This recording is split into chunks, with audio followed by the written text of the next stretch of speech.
Hello students, now this is another topic of management accounting of unit second. Topic is calculation of break-even point and margin of safety. Today I discuss with you the two aspect of CVP analysis, and first of all I discuss with you with the calculation of BEP, break-even point. As you know very well, break-even point is the point where there is no profit, no loss, or it is also known as zero profit, zero loss point, or it is also known as point, marginal point भी इसको कहा जाता है. तो break even point can be calculated in terms of amount, यानी कि in terms of rupees और as well as in terms of units. हम जो BEP है उसको दोनों फॉर्म में इसको कैलकुलेट करते हैं, रुपीज में भी और यूनिट्स में भी. एज पर द डायरेक्शन और information given in the question it is decided that in what term this point to be calculated. तो जो भी क्वेश्चन में डायरेक्शंस होंगी उसके हिसाब से फिर हमें कैलकुलेट करना होगा कि रुपीज में कैलकुलेट करना है या यूनिट्स में कैलकुलेट करना है या on the basis of information जो हमारी होती हैं उन इंफॉर्मेशन के. समटाइम्स अमाउंट में अगर आपको फिगर्स दिए तो अमाउंट में हम कैलकुलेट करेंगे और उसको हम यूनिट में भी कैलकुलेट कर सकते हैं कन्वर्ट करके. फिर उसके बाद अगर इंफॉर्मेशन आपको पर यूनिट दिया हुआ है, सेल्स है, वेरिएबल कॉस्ट है या अनदर जो भी इंफॉर्मेशन है, तो भी हम इसको जो है यूनिट्स में कैलकुलेट करेंगे. If there is a clear cut direction in the question, अगर कोई क्लियर कट डायरेक्शन है देन अमाउंट और unit should be calculated accordingly. अगर क्लियर कट डायरेक्शन है कि अमाउंट में बीच में कैलकुलेट करना है या यूनिट में कैलकुलेट करना है, तो हम फिर उस क्लियर कट डायरेक्शन के हिसाब से ही कैलकुलेट करेंगे. If per unit information are available in the questions and there is no specific direction, अगर per unit information आपको मिली है जैसा कि मैं कह रहा था अभी, तो उसके हिसाब से फिर जो और कोई स्पेसिफिक डायरेक्शन नहीं है then BEP should be calculated in both term, in rupees और इन यूनिट्स. ठीक है, अगर क्वेश्चन में जो इन्फॉर्मेशन है वो पर यूनिट अवेलेबल है और कोई क्लियर डायरेक्शन नहीं है, स्पेसिफिक डायरेक्शन नहीं है कि हमें बीईपी रुपीज में या यूनिट में कैलकुलेट करना है, तो दोनों ही टर्म में आपको उसको कैलकुलेट करना पड़ेगा, इन टर्म्स ऑफ रुपीज भी और इन टर्म्स ऑफ यूनिट भी. अनदर थिंग है कि as per the unit information, अगर in the unit information are not available, अगर यूनिट इंफॉर्मेशन नहीं है then BEP will be calculated only in terms of rupees. ठीक है, पर यूनिट इंफॉर्मेशन आपके पास नहीं है, अमाउंट में दी गई है, रुपीज में दी गई है, तो आप केवल बीईपी को रुपीज में ही कैलकुलेट करेंगे ना कि यूनिट में. If the technique of PV ratio, profit volume ratio is to be used, अगर यूज हो रहा है क्वेश्चन में then also BEP will be obtained in terms of rupees, तो भी हम उसको रुपीज में ही कैलकुलेट करेंगे. अगर BEP PB रेशियो का उसमें कुछ दिया गया है क्वेश्चन में तो उसके हिसाब से फिर हम उसको कैलकुलेट करते हैं. And these are the some formulas, break even point के कुछ फॉर्मूलाज हैं जैसे कि आपको फर्स्ट दिख रहा है, ये फर्स्ट कंडीशन है BEP. ये कंडीशन आपको, it is known as also as sales BEP, इसको सेल्स बीईपी भी कहा जाता है. अगर कोई बीईपी रुपीज में कैलकुलेट करना है तो बीईपी इन रुपीज आपका फॉर्मूला है first fix cost into sales upon contribution, या इसको हम कह सकते हैं fix cost into S upon C. तो C for contribution, S for sales in rupees, जो भी आपको दिया है उसको हम कैलकुलेट करेंगे. और अगर सी नहीं है तो हमारे पास क्वेश्चन में, तो सी को हम एस माइनस बी यानी sales minus B variable cost करके भी फाइंड कर सकते हैं. दूसरा फॉर्मूला है fix cost into selling price per unit upon contribution per unit दिया हुआ है. ये पर यूनिट का क्वेश्चन है, फॉर्मूला वैसे ही है, केवल यूनिट क्या है चेंज हो गई है प्राइस. तो एस पी हो जाएगा F C into S P upon C P, हम इसको कहेंगे. तो यू अगर नहीं भी लगाएंगे तो भी चलेगा. तो एस पी मैंने सेलिंग प्राइस पर यूनिट और C P means contribution per unit, आप इसको यूज करेंगे. तीसरा फॉर्मूला है अगर फिक्स कॉस्ट दी है और पीवी रेशियो दिया हुआ है, यानी कंट्रीब्यूशन आपको नहीं दिया है या सेलिंग प्राइस नहीं दिया है, तो आपके पास क्या होगा, पीवी रेशियो दिया गया होगा क्वेश्चन में. तो हम इसको यूज करेंगे BEP in rupees, fix cost upon PV ratio करके हम इसको यूज कर लेंगे. फिर चौथा फॉर्मूला है आपका BEP in rupees is equal to sales minus margin of safety. अगर क्वेश्चन में आपको सेल्स दिया है और मार्जिन ऑफ सेफ्टी दी है तो हम ये वाला फॉर्मूला यूज करेंगे, बाकी की हमें जरूरत नहीं पड़ेगी. तो भी आपके पास जो है break even point in rupees आपको मिल जाएगा. फिर है break even point in units, दूसरा जो टर्म है, ये यूनिट्स अगर आपको कैलकुलेट करना है तो it is also known as BEP point in quantity, इसको कहा जाता है, या आउटपुट बीईपी भी इसके नाम दिए गए हैं. कई बार क्वेश्चन में दिया गया हो सकता है कि calculate the BEP point in quantity और output BEP, then we go for the BEP in per unit में हम जाएंगे। तो बीईपी इन यूनिट्स अगर आप यूज करेंगे तो इसका फॉर्मूला होगा fix cost upon contribution per unit, और एफसी अपॉन सीपी भी हम इसको कह सकते हैं, या इसकी जगह ये फॉर्मूला भी यूज कर सकते हैं, FC upon SP minus BP, यानी कि fix cost upon selling price per unit minus variable cost per unit अगर हम लगाएंगे तो भी कंट्रीब्यूशन पर यूनिट आपको मिल जाता है। तो ये फॉर्मूला भी आप यूज कर सकते हैं। फिर दूसरा फॉर्मूला इसका दिया है बीईपी इन यूनिट्स अगर आपको निकालना है तो, और आपके पास कुछ भी नहीं दिया है तो बीईपी इन रुपीज जो आपने फाइंड किया है upon SP selling price per unit आप निकाल दिया गया होगा, तो उसको आप यहाँ लगाएंगे तो आपको break even point in units भी मिल जाएगा। तो break even point in rupees आपको ऑलरेडी आप कैलकुलेट कर चुके हैं, तो ब्रेक तो सेलिंग प्राइस पर यूनिट से आप डिवाइड करेंगे तो आपको break even point in units आपको मिल जाएगा। तो ये फॉर्मूलेज ध्यान से लिख लीजिए, समझ लीजिए, इनको लर्न करना होगा, माइंड में सेट कर लीजिए, उसके बाद ही आपको चीजें मिलेंगी। चलिए डिस्कस करते हैं। क्वेश्चन हमने यहाँ पर लिया है, ये क्वेश्चन है calculate break even point in units and rupees from the following. ये डायरेक्शन है, क्लियर का डायरेक्शन है कि आपको यूनिट्स में और रुपीज दोनों में कैलकुलेट करना है। अब ये क्या है, क्वेश्चन फर्स्ट है, इसमें दो एक्सट्रैक्शन है ए और बी। ए में आपको दिया यूनिट प्रोड्यूस 10,000 यूनिट दे रखी है, अगर आप प्रोड्यूस करते हैं, अगर हमें जरूरत पड़ेगी तो इसको यूज करेंगे। फिक्स कॉस्ट आपको दिया है 40,000 रुपीज, सेलिंग प्राइस दिया है ₹50 पर यूनिट, 50 रुपए पर यूनिट का प्राइस दिया है। वेरिएबल कॉस्ट आपको दिया है ₹30 पर यूनिट। तो ये डेटा जो है आपका पर यूनिट डेटा दिया है, तो हम इसके हेल्प से दोनों ब्रेक इवन पॉइंट निकालेंगे। क्या क्या दिया है, सॉल्यूशन में आते हैं। ए गिवन आपको क्या क्या दिया है, फिक्स कॉस्ट आपको दिया है, ऐसे क्वेश्चन को सॉल्व करना है एग्जाम में भी आपको। Fix cost is equal to ₹40,000, selling price is equal to ₹50 per unit और variable cost is ₹30 per unit. Calculate करना है आपको सीपी, यानी कि कंट्रीब्यूशन पर यूनिट निकालना है, क्योंकि फॉर्मूला हमारा क्या होगा एफसी अपॉन सीपी हमें लगाना होगा। ये फॉर्मूला आपने देखा, क्योंकि हमारे पास सीपी है और एफसी आपको दी गई है। तो सीपी निकालने के लिए variable cost SP minus BP करेंगे, sales price per unit minus variable cost per unit. कितना मिला आपको सीपी, ₹20 पर यूनिट आपको जो है मिल जाएगा। देन बीईपी इन यूनिट्स आप फाइंड करेंगे। बीईपी इन यूनिट्स का फॉर्मूला है FC upon CP fix cost upon contribution per unit. तो ये आपका फिक्स कॉस्ट कितना था, 40,000 आपको दिया गया, ये 40,000 है, अपॉन सीपी हमने निकाला ₹20, तो आपके पास कितना आ गया, 2,000 यूनिट्स आपने प्रोड्यूस करनी है। तो 2,000 यूनिट जो है बीईपी इन यूनिट्स हमने निकाला, ये वो यूनिट्स हैं, अगर हम इतनी यूनिट प्रोड्यूस करते हैं तो इस यूनिट पे हमें ना तो प्रॉफिट होगा ना लॉस होगा, हम एक सेफ पॉइंट में बने रहेंगे। दूसरा बीईपी इन रुपीज की अगर हम बात करें, इसी चीज को रुपीज में अगर निकालेंगे तो इसका फॉर्मूला होगा FC upon SP into CP, यानी कि fix cost into selling price per unit upon contribution per unit. तो ये आप दोनों चीजें आपके पास हैं। एफसी आपके पास है 40,000, सेलिंग प्राइस है आपका ₹50 पर यूनिट, और सीपी आपने निकाला था ₹20 पर यूनिट। तो 40,000 इंटू 50 अपॉन 20 आपने करा, then we get the 1 lakh rupees. अगर हम 1 लाख रुपए की सेल करते हैं तो उस सेल तक या उतने ये प्रोडक्शन तक, इतने रुपए के सेल्स तक हमारे पास कोई लॉस कोई प्रॉफिट हमें नहीं होगा। तो ये है आपका तरीका। पहला क्वेश्चन हमने इसमें बताया कि कैसे हम break even point in units और रुपीज कैलकुलेट करते हैं। इसी टाइप से अगला बी पॉइंट इसमें दिया है, फिक्स कॉस्ट 5 लाख रुपए, वेरिएबल कॉस्ट ₹2 पर यूनिट है, सेलिंग प्राइस जो है ₹4 पर यूनिट है। इसको भी बहुत सिंपल तरीका है, वही फॉर्मूला आपको यूज करना है। ध्यान ये रखना है कि अकॉर्डिंग टू द क्वेश्चन जो फॉर्मूले हैं वो हमें अप्लाई करने होते हैं। यहाँ अप्लाई क्या करना, क्योंकि हमारे पास एफसी है, वेरिएबल कॉस्ट से सेलिंग प्राइस है, तो एफसी अपॉन सीपी का फॉर्मूला हम यहाँ अप्लाई कर सकते हैं।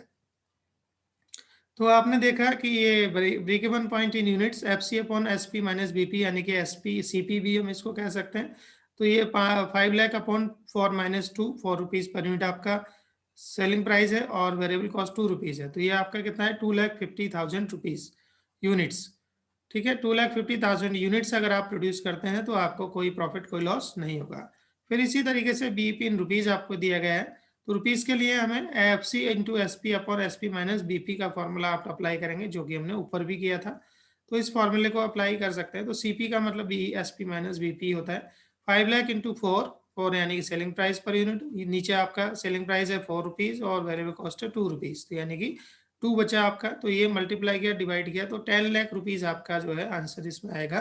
तो बीबी इन रुपीज जो है वो 10 लाख रुपीज होगा, यानी कि इस पॉइंट पर आपको कोई प्रॉफिट कोई लॉस नहीं होगा। चलिए एक और क्वेश्चन इसमें आपको लेके चलते हैं, थोड़ा डिफरेंट होगा। जैसे कि क्वेश्चन दिया है, calculate break even point from the following information. Information है आपके ए और बी, दो अलग अलग इंफॉर्मेशन, अलग अलग ही आपको इसको सॉल्व करना है। सेलिंग प्राइस 1 लाख रुपीज है, वेरिएबल कॉस्ट आपकी 50,000 रुपये है, प्रॉफिट आपका 20,000 रुपये। ये हमारा क्या है, रुपीज में दिया गया है डाटा, ठीक है। और उसने क्लियर इन्फॉर्मेशन नहीं कही है कि आपको बीईपी इन रुपीज निकालना है और या बीईपी इन यूनिट निकालना है। तो जब नहीं है तो हम इसको रुपीज में डेटा, तो रुपीज में ही इसकी इन्फॉर्मेशन को कैलकुलेट करेंगे। क्या क्या दिया है, एस आपको दिया है सेलिंग प्राइस या सेल्स आपको दी है 1 लाख रुपए की, वेरिएबल कॉस्ट है 50,000 रुपए की, प्रॉफिट आपको दिया 20,000 रुपए का। फॉर्मूला क्या होता है, BEP in rupees is equal to F C into S upon C, यानी कि fix cost into sales upon contribution. तो कंट्रीब्यूशन सबसे पहले हमें फाइंड करना है कंट्रीब्यूशन। कंट्रीब्यूशन कितना है, एस माइनस बी, हम इसको करते हैं कंट्रीब्यूशन को। तो selling price, sales minus variable cost 1 lakh minus 50,000, तो कितना आया 50,000 रुपीज आपका सीपी आपको मिल जाएगा। सी यानी कंट्रीब्यूशन कितना हुआ 50,000 रुपए का। और फिर फिक्स कॉस्ट हमें निकालनी है, क्योंकि क्वेश्चन में फिक्स कॉस्ट आपको नहीं दी गई है। फिक्स कॉस्ट का फॉर्मूला होता है F C is equal to sales minus BP minus फिर प्रॉफिट, यानी कि बीसी वेरिएबल कॉस्ट। तो सेल्स कितनी है 1 लाख रुपीज, फिक्स कॉस्ट कितनी है, सॉरी वेरिएबल कॉस्ट कितना है 50,000 रुपए, प्रॉफिट कितना है 30,000 रुपए। तो ये प्लस हो गया और एस में से इन दोनों को माइनस किया, 1 लाख माइनस 80,000 कितना प्रॉफिट है 20,000। सॉरी यहाँ पर जो प्रॉफिट है वो 30,000 लिखा है रॉन्गली, तो ये 20,000 रुपये आपका प्रॉफिट है। तो इसको 20,000 मानिए, क्योंकि क्वेश्चन में आपको 20,000 दिया है, रॉन्गली ये 30,000 लिखा गया। तो हमारे पास 1 लाख माइनस 70,000 कितना हुआ, 30,000 रुपये यहाँ पर आपका जो है एफ सी यानी कि फिक्स कॉस्ट आपको मिल जाएगी। तो हमने फॉर्मूले में इसको पुट कर दिया, हमारे पास सी भी मिल गया और एफ भी मिल गया, दोनों हमने कैलकुलेट कर लिए। फॉर्मूला क्या है, F C into S upon C. तो BEP in rupees, F C कितना है 30,000, हमने अभी कैलकुलेट किया है। सेल्स कितना है 1 लाख रुपए और जो सी है वो कितना है 50,000। तो ये हो गया 30,000 इंटू 1 लाख अपॉन 50,000। अब तो 50,000 से 1 लाख को डिवाइड किया तो 2 आया, 2 इंटू 30 तो 60,000 रुपीज आपका ब्रेक इवन इन रुपीज आ जाएगा। तो ये आपका तरीका होगा, इस तरीके से हम इसको कैलकुलेट कर सकते हैं। आई hope you understand all that thing. And second question है आपका इसी का बी। फिक्स कॉस्ट आपको दिए 40,000 रुपये, वेरिएबल कॉस्ट आपको दिया है, सॉरी पीवी रेशियो यहाँ पर दिया है, तो हमारा यहाँ फॉर्मूला लगेगा पीवी रेशियो वाला। तो फिक्स कॉस्ट और पीवी रेशियो 20% है, तो फॉर्मूला क्या होता है F C upon PV ratio, यानी fix cost upon PV ratio का फॉर्मूला हम इसमें अप्लाई करेंगे। तो अकॉर्डिंग टू द क्वेश्चन ही हमें बीईपी के फॉर्मूले अप्लाई करने होते हैं। तो ये आप देखेंगे BEP in rupees, F C upon PV ratio. F C कितना है 40,000 रुपये आपको क्वेश्चन में दिया है, पीवी कितना है 20% है। तो 40,000 अपॉन 20%, तो 40,000 अपॉन 20% का मतलब इंटू परसेंट का ऊपर चला जाएगा 100। तो ये इस तरीके से आपका जो है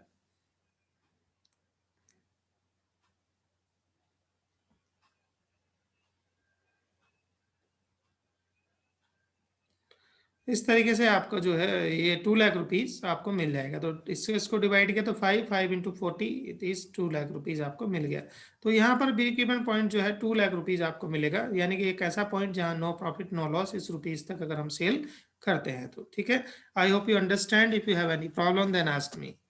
चलिए अब बढ़ते हैं मार्जिन ऑफ सेफ्टी की तरफ को। मार्जिन ऑफ सेफ्टी जो है एक डिफरेंस होता है between actual total sales and break even sales. ठीक है, तो मार्जिन ऑफ सेफ्टी क्या होता है, एक डिफरेंस है, it is a difference between the actual sales and the break even sales. तो and may be calculated in rupees units और even in percentage also from the different terms. तो अलग अलग तरीके से हम इसको यूज कर सकते हैं। मार्जिन ऑफ सेफ्टी रुपीज में भी हो सकता है, यूनिट्स में भी हो सकता है और इन टर्म्स ऑफ परसेंटेज भी आप इसको कैलकुलेट कर सकते हैं।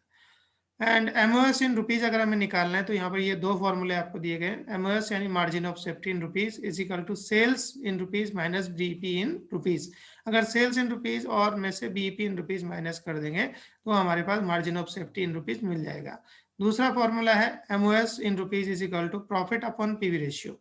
प्रॉफिट अपॉन पीवी रेशियो आप करेंगे तो आपको अगर जहां पीवी रेशियो दिया है तो पीवी रेशियो लगा लेंगे और आपको जो है margin of safety in rupees मिल जाएगा। दूसरा तरीका है margin of safety in units को निकालने का। तो margin of safety in units को कैलकुलेट करने के लिए MOS in units is equal to sales in units minus BEP in units अगर आप करेंगे तो फॉर्मूला वैसे ही है, कोई ज्यादा चेंज नहीं है।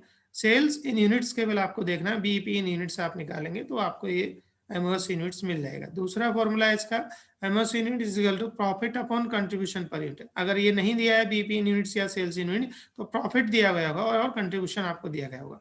तो profit upon contribution per unit का फॉर्मूला अगर आप लगाएंगे तो आपको margin of safety in units मिल जाएगा। फिर है margin of safety in percentage, ठीक है। It is also called as MOS ratio, इसको रेशियो भी कहा जाता है, मार्जिन ऑफ सेफ्टी रेशियो। तो यहाँ हम निकालते हैं percentage of margin of safety to sale, यानी कि सेल्स के अगेंस्ट इसको निकाला जाता है। तो percentage of margin of safety to sales, MOS ratio is equal to margin of safety upon total actual sales into 100 अगर आप करेंगे तो एमओएस इन परसेंटेज आपको मिल जाएगा या एमओएस रेशियो में मिल जाएगा, ठीक है। तो मार्जिन ऑफ सेफ्टी यानी कि हम पहले से कैलकुलेट कर चुके होंगे या इन रुपीज या जो भी है, और टोटल एक्चुअल सेल्स आपके पास होगी और इनटू 100 आप कर दें तो आपको एमओएस। तो it is clear that the margin of safety is that cells which is above BEP. तो ये जो मार्जिन ऑफ सेफ्टी सेल्स होती है वो ब्रेक इवन पॉइंट से ऊपर होती है, यानी कि मार्जिन होता है ये हम एक अच्छे प्रॉफिटेबल पॉइंट में पहुंच जाते हैं। All the fix expenses are recovered at BEP, ठीक है। सारे फिक्स एक्सपेंसेस बीईपी में हम कवर्ड कर लेते हैं। So fix expenses have been ignored, इसीलिए यहाँ पे फिक्स एक्सपेंसेस को इग्नोर किया गया है in that formula of MOS. MOS is that cells which gives us a profit. MOS एक ऐसा पॉइंट है, ऐसा परसेंटेज है जो हमें सेल्स पर प्रॉफिट को दिखाता है after meeting the fix cost and therefore formula of its calculation taken only profit into the consideration. तो इसीलिए प्रॉफिट को कंसीडर किया गया है या बीपी सेल्स को कंसीडर किया है। आप दोनों फॉर्मूले में देखेंगे यहाँ भी प्रॉफिट है, यहाँ भी प्रॉफिट है, और बीपी सेल्स ये भी प्रॉफिट के रूप में ही आपको दिखेगा। जब भी हम एमओएस निकालेंगे यानी कि हम प्रॉफिट को निकाल रहे हैं, एक तरीके से प्रॉफिट का टर्म भी हम इसको कह सकते हैं। तो जहां एमओएस होगा वो बीईपी से ऊपर होता है, और बीईपी से ऊपर जब हम जाते हैं तो प्रॉफिट की तरफ को चलना शुरू हो जाते हैं किसी भी बिजनेस में। चलिए इसकी इंपॉर्टेंस की अगर हम बात करें, so margin of safety is an important indicator of the strength of the business। तो margin of safety एक इंडिकेटर है स्ट्रेंथ का, एक स्ट्रॉन्ग कंडीशन का इंडिकेटर है margin of safety। if the margin of safety is large, position of the business will be sound। Margin of safety की जो अगर लार्ज है, जितना ज्यादा परसेंटेज आपको मिलेगा, जितना ज्यादा रेशियो मिलेगा, उतना ज्यादा आपकी बिजनेस की जो कंडीशन है वो साउंड कंडीशन होगी। And it can easily resist the situation of reduction in sale, और उसको इजीली हम रिडक्शन इन सेल्स जो है इसको प्रेजेंट कर सकते हैं। इट कैन इजीली, तो इससे हम सेल्स सिचुएशन को रिड्यूस पता चला सकते हैं। Moreover it will have more opportunities to earn profit, और एक ऐसा सिचुएशन होती है जिसमें हम ज्यादा प्रॉफिट कमाने की तरफ को आगे बढ़ सकते हैं। And it is the margin of safety is small, अगर मार्जिन ऑफ सेफ्टी कम है, स्मॉल है, a small reduction in sale can be serious matter. तो छोटा सा भी सेल्स में अगर हम डाउनफॉल लाते हैं तो हमारे लिए रिजल्ट पर इसका इफेक्ट पड़ेगा, यानी कि रिजल्ट इवन इन लॉस भी हो सकता है।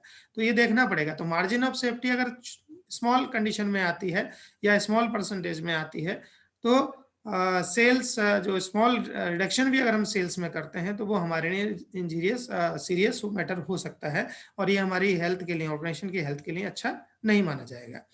सो इसीलिए margin of safety serves as cushions in between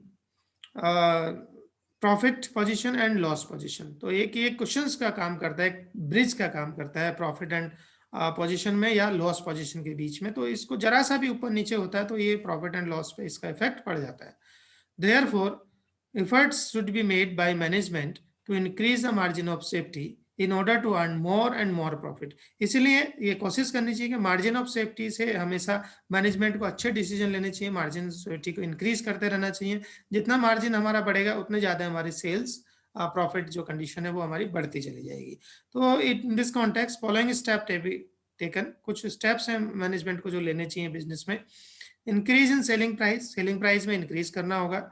increase in volume of production, या वॉल्यूम ऑफ प्रोडक्शन आपको बढ़ाने पड़ेंगे, तो डिमांड बढ़ेगी तो वॉल्यूम प्रोडक्शन बढ़ेगा, सेल्स बढ़ेगी, प्राइस बढ़ाते हैं तो भी आपका सेल्स रेवेन्यू बढ़ेगा।